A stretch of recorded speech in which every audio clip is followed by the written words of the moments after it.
You know what the worst kind of betrayal is? It's not the kind that comes from strangers or enemies. It's not even the kind that comes from friends who turn their backs on you when times get rough. No, the worst kind of betrayal is the kind that comes from the people who are supposed to love you unconditionally, the people who raised you, the people who looked you in the eyes every single day of your childhood and told you they wanted the best for you. That's the kind that breaks you in ways you can't even explain. And that's exactly what happened to me. I'm sitting here now, looking at the keys to a house I never knew existed, and I can barely breathe through the rage. My hands are shaking. They've been shaking for months now, ever since I found out the truth. Ever since I discovered that my own parents, my own flesh and blood stole from me. Not just money, not just some inheritance that I could eventually earn back through hard work.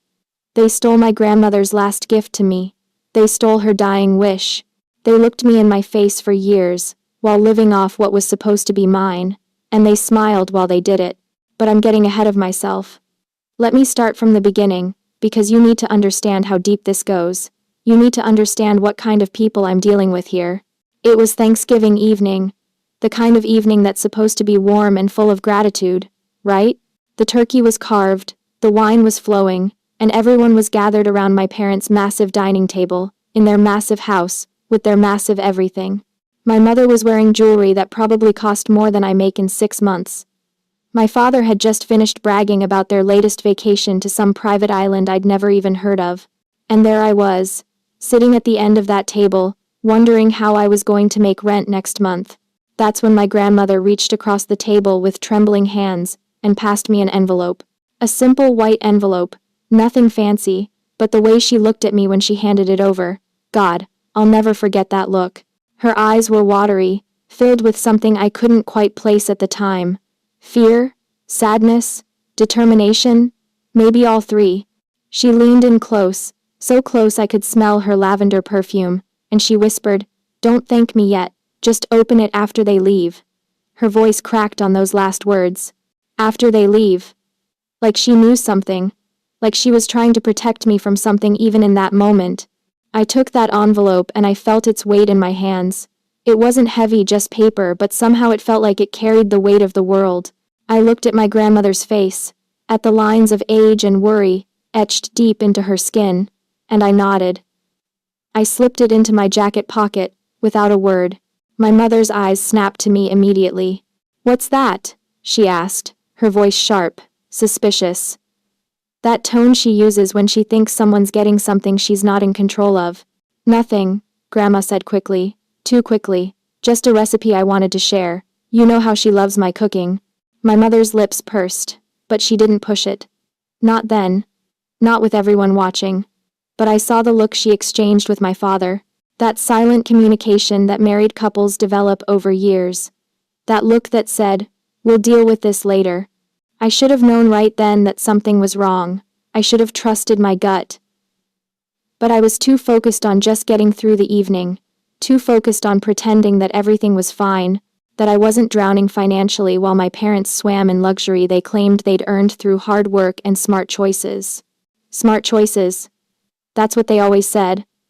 Like I was struggling because I was stupid, because I hadn't made the right decisions, because I was somehow less than them. Never mind that they'd refused to help me with college. Never mind that they'd kicked me out the day I turned 18, with nothing but a suitcase, and their smug advice to make it on my own like they did. Never mind that every time I asked for help, even just guidance, they'd look at me with this mixture of pity and disgust, and tell me I needed to pull myself up by my bootstraps. You want to know what it's like to pull yourself up by your bootstraps when you can barely afford boots? It's hell. It's working 3 jobs and still coming up short. It's choosing between groceries and electricity. It's lying awake at night, wondering if you'll ever get ahead, or if you're destined to drown in a system designed to keep people like you down. But my parents didn't care about any of that. They just kept flaunting their wealth, kept posting photos of their vacations and their new cars and their renovations on social media for everyone to see. "Living our best life," the captions would say. Meanwhile, I was living in a 400 square foot apartment with a heater that barely worked, and neighbors who screamed at each other at 2 in the morning. The only person who ever truly saw me, who ever truly cared, was my grandmother. She was different from them. She'd grown up poor, really poor, and she never forgot where she came from. She never let money change who she was. Every time I'd visit her, which was often, because she was the only family member I could stand to be around, she'd make me tea, and we'd sit in her little garden, and she'd tell me stories about the old days. Your grandfather and I, she'd say, her voice soft with memory, we had nothing when we got married. Nothing but love and hope. We built everything from scratch. And I never forgot what it felt like to wonder if we'd make it through the winter. She'd look at me then, really look at me, and she'd say, "You're going to be okay, sweetheart. You're strong, stronger than they ever were. And someday, I promise you, you'll have a place of your own. A real home. Somewhere you feel safe." Those words kept me going through the darkest times. When I wanted to give up, when I wanted to just disappear, I'd remember Grandma's promise.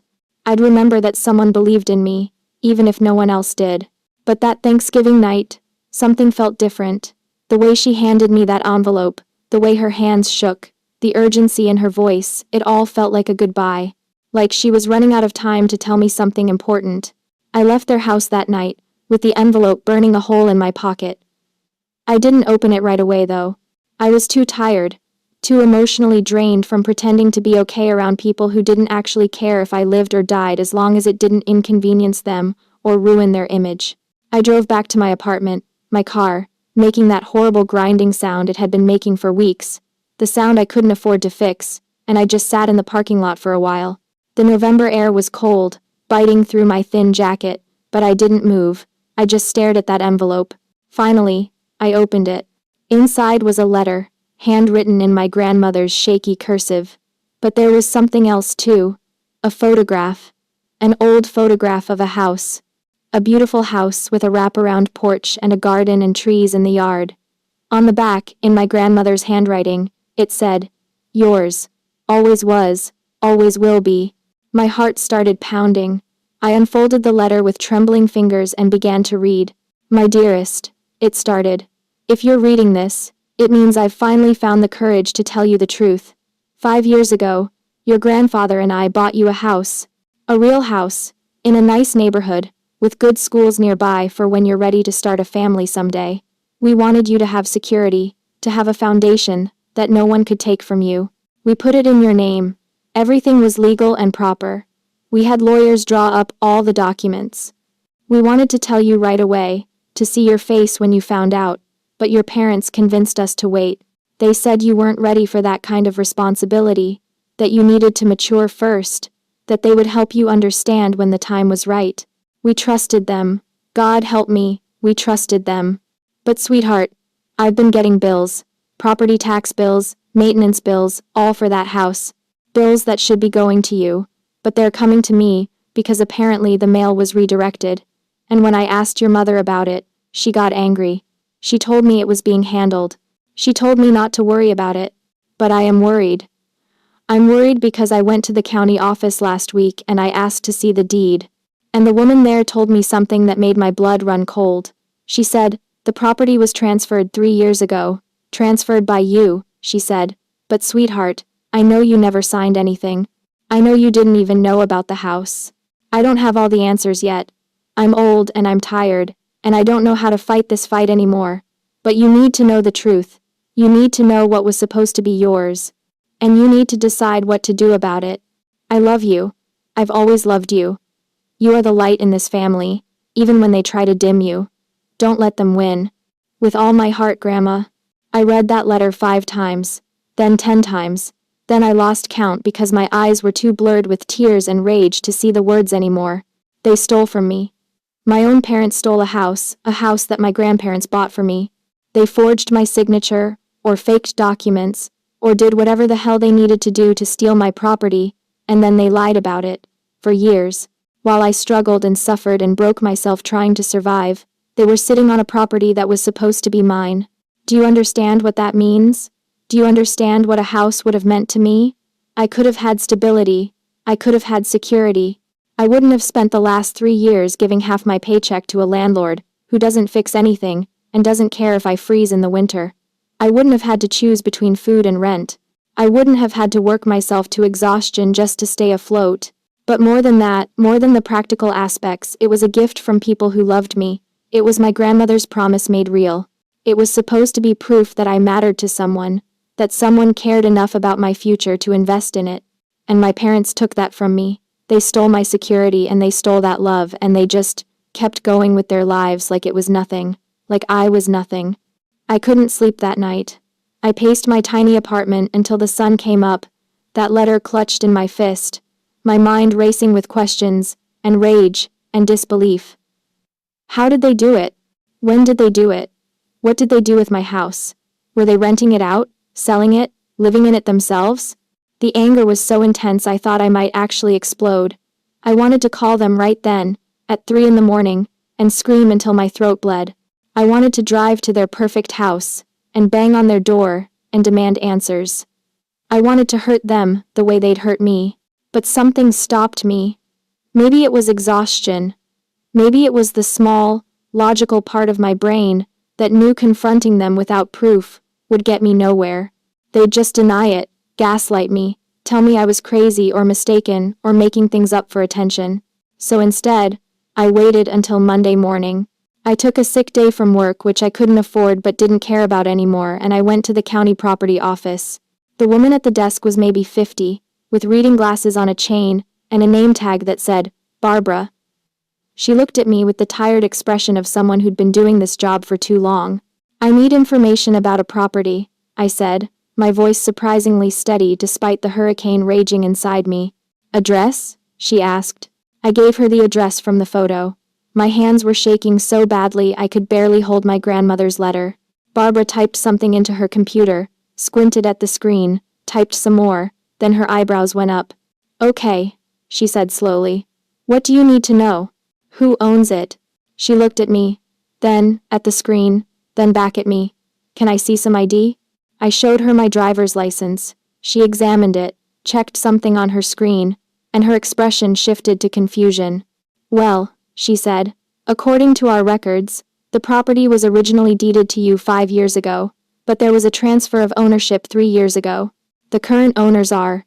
She paused, and I watched her face change as she read the names. Richard and Catherine Morrison.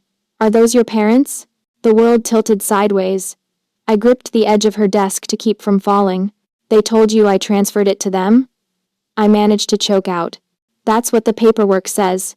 You signed the deed over to them 3 years ago, in June. I never signed anything, I said, and my voice was rising now, cracking with fury. I didn't even know about the house until 2 days ago. I never signed a damn thing. Barbara's expression shifted from confusion to concern. She'd clearly seen something like this before.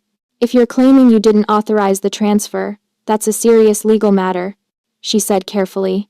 You'd need to file a police report for fraud and contact a lawyer. Do you have any proof that you didn't know about the original deed? My grandmother has all the original paperwork, I said. She's the one who told me about it. Her and my grandfather bought it for me, put it in my name. I never knew. Barbara looked at me with something like pity, which somehow made the anger burn even hotter. I didn't want pity. I wanted justice.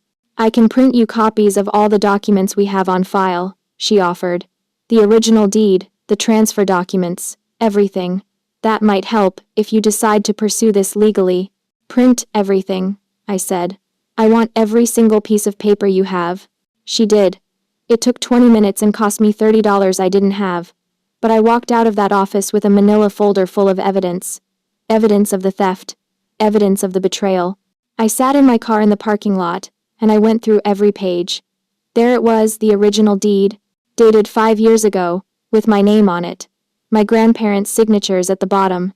Everything legal and proper, just like Grandma had said. And then the transfer document, dated 3 years ago. And there, at the bottom, was supposedly my signature. But it wasn't my signature. It was close, someone had practiced. Someone had tried to copy my handwriting, but it wasn't mine. The loops were wrong. The slant was wrong. Anyone who actually compared it to my real signature would see it was a forgery. They forged my signature. My own parents committed fraud to steal from their own child. I've never felt rage like what I felt in that moment. It was beyond anger. It was beyond fury. It was a cold, dark, all-consuming hatred, that I didn't even know I was capable of feeling. These people who were supposed to love me, who were supposed to protect me, had looked at an opportunity to steal from me, and they'd taken it without hesitation. And suddenly, everything made sense. Every time I'd struggled and asked for help and been turned away. Every time they'd lectured me about responsibility and hard work, while they lived in luxury. Every time they'd made me feel small and worthless and less than. They'd been sitting on my property the whole time. They'd been benefiting from my inheritance while I suffered. How much money had they made off my house in 3 years? Were they renting it out? Had they sold it and pocketed the profit? I didn't even know yet, but I was going to find out. I was going to find out everything. I called my grandmother from the parking lot. She answered on the first ring. "Sweetheart?" Her voice was fragile, hopeful, terrified. "I went to the county office," I said. "You were right. They transferred the house into their names 3 years ago. They forged my signature.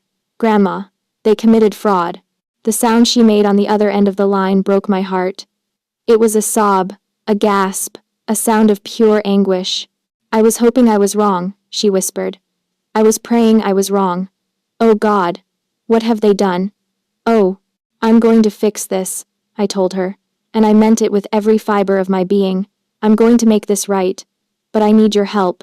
I need the original documents, everything you and Grandpa signed. I need anything you have that proves the house was meant for me." "I have everything," she said. "I kept copies of everything. I'll get them together." "When can you come over?" "Today, right now. I'm on my way." I drove to my grandmother's house, and she met me at the door with a box. A whole box full of documents, copies of the deed, receipts for the purchase, letters from the lawyer who'd handled the transaction. Even some emails between my grandmother and my mother, where my mother talked about managing the property until I was ready for it. Managing the property. What a nice way to say, stealing it. We sat at her kitchen table and we went through everything. My grandmother cried. I didn't. I was beyond tears. I was in that cold, focused place where you go when you know you have to fight, and emotion will only slow you down. "What are you going to do?" Grandma asked me. "I'm going to talk to a lawyer," I said. "I'm going to build a case. And then I'm going to confront them with proof they can't deny. I'm going to make them face what they've done. They'll fight you," she warned. "They'll lie. They'll try to turn this around on you somehow. They always do." "Let them try," I said, and my voice was like ice. "I have the truth on my side now. And the law." Finding a lawyer who would take my case wasn't easy. Most of them wanted retainer fees I couldn't afford. But finally, I found one, a younger guy, who did some pro bono work, and who got genuinely angry when I told him my story. His name was Marcus, and he looked at my evidence with increasingly wide eyes. "This is textbook fraud," he said. "The signature's not even a good forgery. If we get a handwriting analyst to look at this, they'll tear it apart in 30 seconds. Your parents are either incredibly stupid or incredibly arrogant to think they'd get away with this." "Both," I said bitterly. "They're both." "Here's what we're going to do," Marcus said, leaning forward. "We're going to file a police report for fraud and forgery. We're going to get the transfer reversed. And we're going to make sure there are consequences for what they did. Are you prepared for that? Because once we start this, your relationship with your parents is going to be over." I laughed. Actually laughed. It was a harsh, ugly sound. "My relationship with my parents has been over for a long time," I said. "I just didn't realize it until now." We filed the police report the next day. The detective who took my statement was sympathetic but realistic. "Cases like this can take a while," he warned. "Family fraud is complicated. Sometimes it's hard to prove intent, and unless you want to press charges, criminal charges, it might end up being resolved in civil court." "I want to press charges," I said immediately. "They committed fraud. They forged my signature. That's a crime, isn't it?" "It is," he confirmed. "But I have to warn you, prosecuting your own parents is going to be hard, emotionally hard." "Are you sure?" I looked him dead in the eye. I've never been more sure of anything in my life. The investigation took weeks. Weeks of giving statements, providing documents, answering questions. The police interviewed my grandmother. They interviewed the lawyer who'd handled the original deed. They brought in a handwriting analyst who confirmed what we already knew: the signature on the transfer document wasn't mine. And through it all, My parents had no idea what was coming. I didn't tell them. I didn't warn them. I watched them continue their lives on social media, posting about their latest dinner party, their latest purchase, their latest everything, and I felt nothing but cold satisfaction, knowing their world was about to implode. Now, I want to ask you something. If you were in my position, if you discovered your own parents had stolen from you, forged your signature, and lived off what was supposed to be yours while you struggled, would you confront them immediately? Or would you do what I did and build an airtight case first? Let me know in the comments, because I'm genuinely curious how others would handle this level of betrayal. And if this story is hitting home for you, hit that subscribe button because what happens next is going to blow your mind. My grandmother wanted to confront them immediately, but I convinced her to wait. Let's do this right, I told her. Let's build an airtight case, and then, when we have everything we need, we'll make them face it, in front of everyone. That's when I had the idea. Thanksgiving was coming up again, almost a year since Grandma had given me that envelope. My parents were hosting again, of course. The whole family would be there. Let's do it then, I said to my grandmother. Let's expose them at Thanksgiving dinner. Her eyes widened. In front of everyone? In front of everyone, I confirmed. They humiliated me for years, made me feel worthless in front of the whole family. Let them see what it feels like. I could see her wrestling with it. She'd been raised to keep family matters private, to handle things quietly.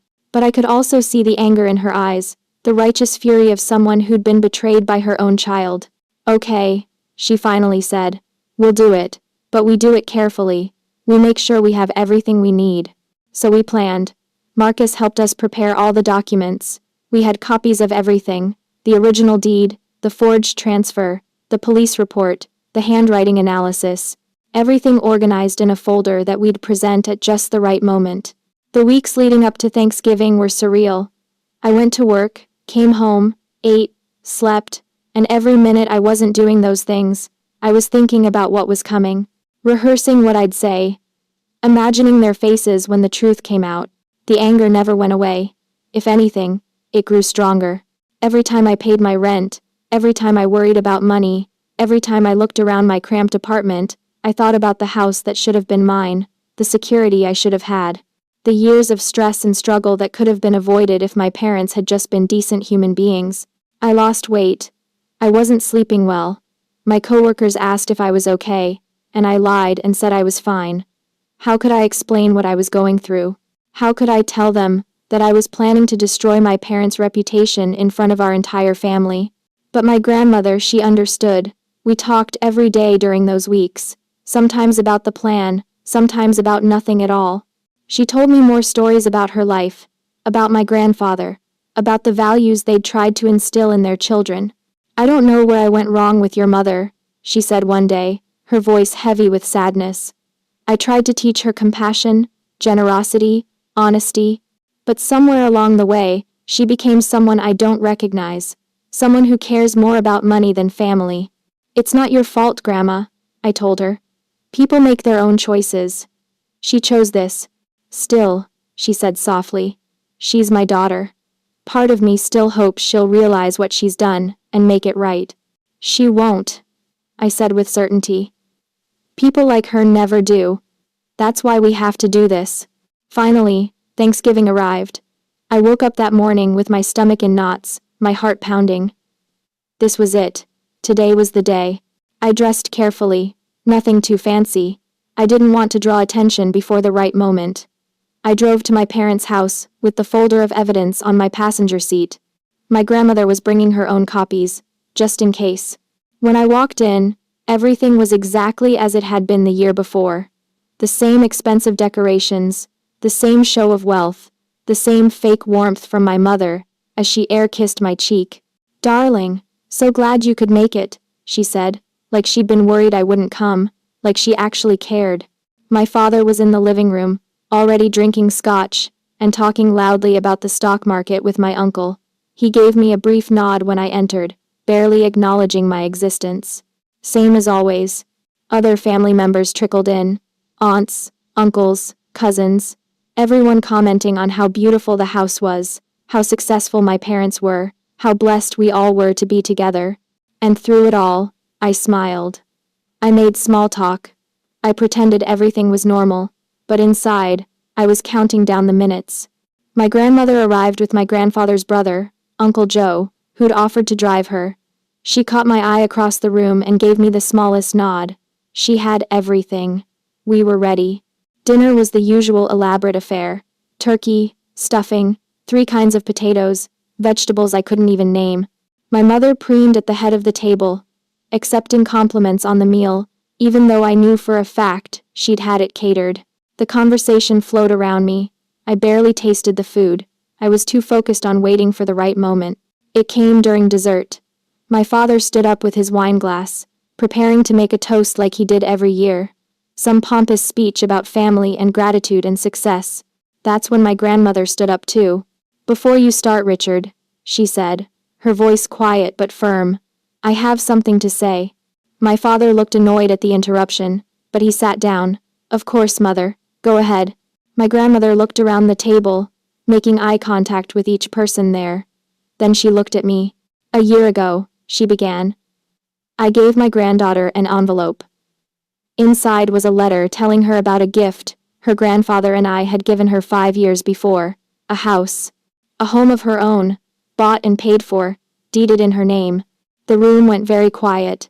I could see confusion on some faces, surprise on others, and on my parents' faces fear. Actual fear. "But when she went to find out about this house," Grandma continued, her voice growing stronger, "she discovered something shocking. The house had been transferred out of her name 3 years ago, transferred to her own parents, using a forged signature." Gasps around the table. My mother's face went white, then red. "Mother, this is hardly the time," she started, but Grandma cut her off. "This is exactly the time. You've been living off stolen property for 3 years while your daughter struggled, while she worked herself to exhaustion just to survive. While she went without, you prospered, using what was meant to be hers." My father stood up abruptly. "This is ridiculous. We did no such thing. Whatever you think happened." "We have proof," I said, speaking for the first time. My voice was steady, cold. I pulled out the folder and opened it on the table. Original deed in my name. Transfer document with a forged signature. Police report. Handwriting analysis confirming the signature isn't mine. Should I keep going? The silence that followed was deafening. My mother's mouth opened and closed like a fish. My father's face had gone purple with rage. "How dare you?" he finally sputtered. "How dare you come into our home and accuse us of—" "Your home?" I interrupted, and I let all the anger, all the pain, all the betrayal, flood into my voice. "Your home? You mean the home you paid for with money you should have been spending on maintaining my house? Or wait, are you talking about the home you bought with the rent money from my house? Because yes, I found out about that too. You've been renting out my property for 3 years, collecting my rental income, living off my inheritance, while I scraped by." My Aunt Sarah spoke up, her voice shocked. "Is this true? Richard? Catherine?" My mother tried to recover. "It's more complicated than she's making it sound. We were managing the property for her because she wasn't responsible enough." "Managing?" I slammed my hand on the table, and everyone jumped. "You forged my signature, you stole my property, you committed fraud. There's nothing complicated about it. We were going to give it to you eventually." My father tried. "When you were more mature, more ready." Bullshit. The word exploded out of me, and I didn't care that we were at dinner, didn't care about the children present, didn't care about anything except making them face the truth. "You were never going to give it to me. You were caught. If Grandma hadn't told me, I never would have known. You stole from me, and you were going to keep it." My grandmother's hand found mine across the table and squeezed. "I've already filed a police report," I continued, my voice shaking now with the force of my emotion. "The district attorney is reviewing the case for criminal charges. Fraud, forgery, theft. You're going to face consequences for what you did." The room erupted, everyone talking at once. Some people demanding answers from my parents. Some people looking at me like I was the one causing problems. My mother started crying fake tears, theatrical tears, the kind she always used when she wanted sympathy. "How can you do this to us?" she wailed. "We're your parents. We raised you. This is how you repay us." And that right there, that was the moment something broke inside me completely. How do I repay you? I stood up, my whole body shaking. You want to talk about repayment? You kicked me out at 18 with nothing. You refused to help me with college. You watched me struggle for years, and did nothing. And all that time you were sitting on a house that was supposed to be mine. You stole my security. You stole my future. You stole a gift from people who actually loved me, because you're greedy and selfish and cruel. So don't you dare talk to me about repayment. My father moved toward me, and for a second, I thought he might actually hit me, but Uncle Joe stepped between us. That's enough, Richard, he said firmly. If what she's saying is true, it's true, my grandmother said. I have all the original documents. I've seen the forged signature. They did this. My own daughter stole from my granddaughter, and I will never forgive it. My mother turned to her own mother with something like desperation. Mom, please, you don't understand. I understand perfectly, Grandma said, and her voice was like ice. I understand that I raised a thief. I understand that you betrayed your own child for money. I understand that you're exactly the kind of person I tried my whole life not to raise. The pain in my grandmother's voice cut through my anger for just a moment. This wasn't just my loss. It was hers too. She'd lost her daughter to greed. She'd discovered that her own child was capable of something unforgivable. The property is being transferred back to me, I said into the heavy silence. My lawyer is handling it. And you need to repay every cent of rental income you collected over the last 3 years. If you don't, I will pursue this criminally with everything I have. You'll destroy this family, my mother hissed. You destroyed this family, I shot back. I'm just making sure everyone knows it. I grabbed my folder and my coat, and I walked out. My grandmother followed me, and so did Uncle Joe, and a few other relatives, who'd been stunned into silence by what they'd witnessed. We stood in my parents' driveway in the cold November air, and I finally let myself feel it. All of it. The anger, the betrayal, the pain, the loss. I started to cry ugly, gasping sobs that I couldn't control. My grandmother held me while I fell apart. You did the right thing, she kept saying. You did the right thing. But it didn't feel right. It felt horrible. It felt like I'd just burned my entire family to the ground. Even though I knew they deserved it, even though I knew justice was being served, it still hurt more than I can describe. Here's what I need to know from you, and I really want you to answer this honestly in the comments.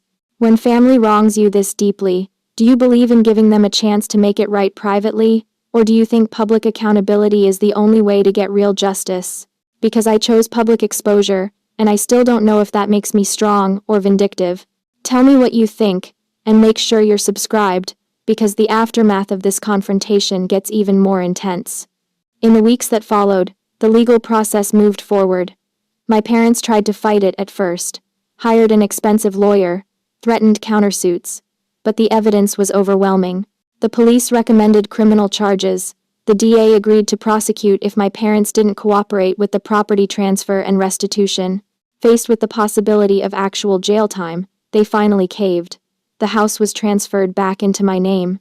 They paid back the rental income 3 years of rent that amounted to almost $70,000, money that should have been mine all along. But they never apologized. Not once. Not in any of the legal proceedings. Not in the terse emails through our lawyers. Not ever. They maintained that they'd been doing what they thought was best, that I was ungrateful, that I'd ruined the family over a misunderstanding. A misunderstanding. That's what they called fraud. Most of the extended family sided with me once they saw the proof. A few took my parents' side, said I should have handled it privately, said I was vindictive for exposing them publicly. Those people are no longer in my life. My grandmother, though. My grandmother became my rock through all of it. She apologized constantly for her daughter, even though it wasn't her fault. She supported me at every court date, every legal meeting, every difficult moment. You're stronger than I ever was, she told me one day. I would have stayed quiet. I would have let them get away with it to keep the peace. But you demanded justice. You demanded truth. I'm so proud of you. 3 months after that Thanksgiving, I got the final paperwork. The house was officially, legally, undeniably mine. All the documents were in order. No one could ever take it from me again. I drove to see it for the first time on a cold February morning. It had been empty since my parents had been forced to evict their tenants. Snow was falling softly as I pulled up to the curb and just looked at it. It was beautiful, exactly like the photo my grandmother had shown me. A wraparound porch, a garden dormant under the snow, trees in the yard, a real home. I sat in my car for a long time, keys in my hand, just trying to process that this was mine. This was what my grandparents had wanted for me. This was the gift that had been stolen and was now returned. Finally, I got out. I walked up to the front door. I put the key in the lock. It turned smoothly. I stepped inside and the house welcomed me. Hardwood floors, big windows, space, so much space. After years in that cramped apartment, it smelled a little stale from being empty, but underneath that, I could smell wood and potential and possibility. I walked through every room, the kitchen where I'd cook meals, the living room where I'd finally have room for furniture, the bedroom that would actually fit a real bed, the second bedroom I could use as an office, the bathroom with a tub, an actual tub where I could take baths instead of quick showers. This was mine. I ended up in what would be my bedroom, looking out the window at the snow-covered backyard, and I started crying again. But this time, it wasn't from anger or pain, it was from relief, from exhaustion, from the overwhelming feeling of finally having something solid under my feet. I pulled out my phone and I called my grandmother. "I'm here," I told her. "I'm in the house." "Oh, sweetheart," she said, and I could hear the emotion in her voice. "How is it?" "It's perfect," I said. "It's everything you said it would be. Thank you. Thank you for not letting them get away with it. Thank you for telling me the truth." "You did all the hard work," she said. "You fought for what was yours. Your grandfather would be so proud. I'm so proud." We talked for a while longer and then I hung up and just stood there in my house. My house. The words still felt surreal. I thought about my parents then, probably in their big house, dealing with the fallout of their actions. Some of their friends had found out what happened. Their reputation in their social circle had taken a hit. My father's business had lost a few clients who didn't want to be associated with someone accused of defrauding their own child. Part of me, a small, petty part, was glad they were suffering consequences. But mostly I just felt empty when I thought about them. They'd shown me exactly who they were, and I'd believed them. They weren't parents. They were just people who happened to share my DNA, people who'd proven they cared more about money than their own child. I'd never speak to them again. That much I knew. There was no coming back from what they'd done. No apology would be enough, and they weren't offering one anyway. We were done. But standing there in my house, I realized something. They didn't get to win. They'd tried to take everything from me, my inheritance, my security, my future. They'd tried to keep me small and struggling and dependent. And they'd failed. I had my house. I had my grandmother. I had proof that I was strong enough to fight for myself. I had learned exactly who deserved my trust and who didn't. Those were gifts too, in their own painful way. I started moving in the next week. It didn't take long, I didn't have much. My whole apartment fit into my friend's truck in one trip. But unpacking in the house, putting my few belongings into all that space, it felt like watching my life expand. I put my bed in the master bedroom. I set up a little office in the spare room. I put my grandmother's letter, that first letter, that had started everything, in a frame on the mantel. And slowly, the house became a home. I'm still angry. I don't know if I'll ever not be angry about what they did. Some betrayals are too deep to forgive. Some wounds don't heal. They just scar over, and you learn to live with them. But I'm also grateful. Grateful for my grandmother, who had the courage to tell me the truth. Grateful for the legal system that, for once, worked the way it was supposed to. Grateful for the people in my life who believed me and supported me. Grateful for my own strength, that I didn't know I had until I was forced to use it. My grandmother comes over for tea now, every Sunday.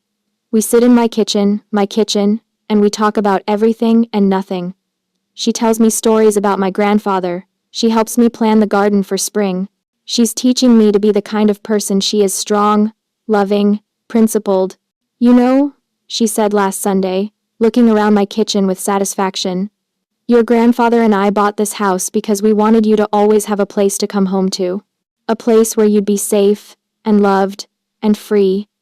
And despite everything your parents did, despite all the pain they caused, you have that now. You fought for it, and you won it, and it's yours. She reached across the table and took my hand.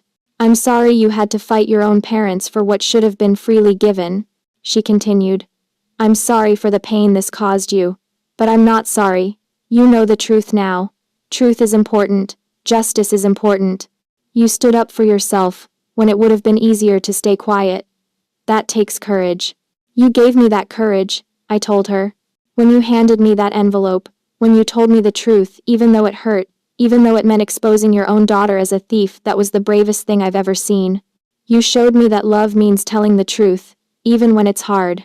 We sat there in my kitchen in comfortable silence, drinking tea, and I felt something I hadn't felt in years. Peace.